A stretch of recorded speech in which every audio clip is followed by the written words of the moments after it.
think one of the best things about the South Fork Valley really is its residents. There's a long history of families here, and there's some new families, but people don't just move into Acme or to Deming. They're coming here for a purpose, for a reason, for a way of life.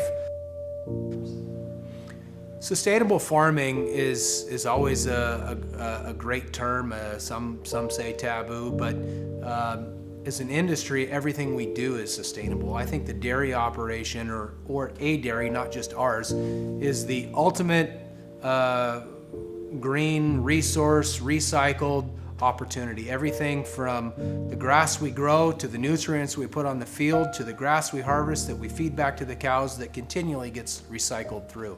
So when we think about sustainability and moving into the future, I think it will become ever more important. Dairy is a tough industry. There's less than 1% of the population that feeds the entire US. And so as we're faced with more and more pressures to produce a product at a cheaper and cheaper price, it becomes a stress. And so how do we operate our businesses to be viable, but also to be sustainable? We want to be here in 20, 30, 40 years. Sometimes that's investing in technology. Sometimes that's working with landowners, neighbors, to try and find a cheaper source for forage. So I can't say sustainability in the future, what it will look like, but I think it's going to involve all those things. I would say from a technology standpoint, when we see something that has value, from an environmental standpoint, from an economic standpoint, efficiency, we want to take a good hard look at those things and, maybe be the first to the table.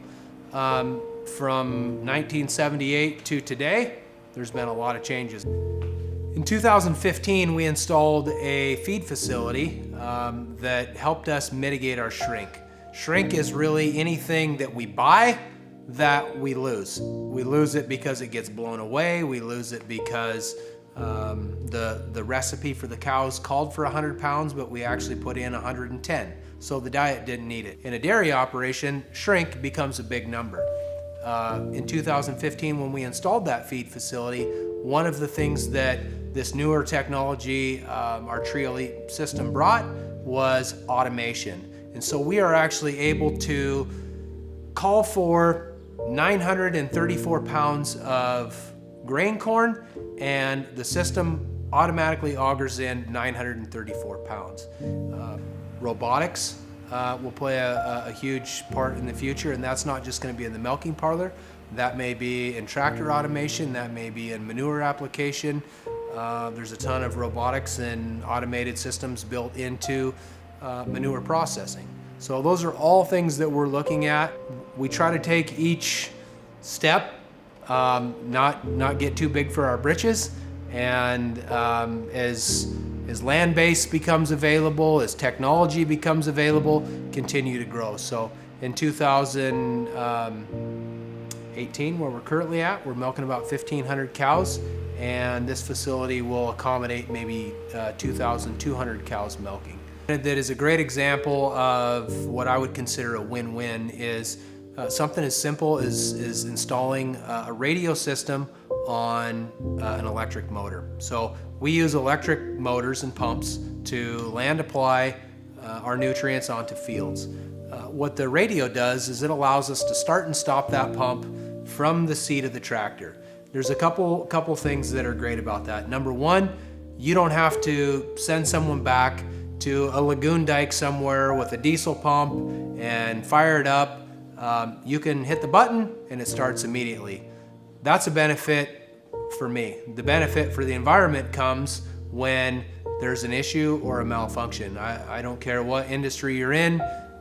If something can go wrong, it does. We try to be the best stewards that we possibly can. What the radio system has allowed us to do is, if there is a malfunction, if there's a break in a hose, we can shut a pump off immediately. One of our partners in the South Fork Valley has been Whatcom Land Trust since probably the late 2000s, 2008, 2010, somewhere in there.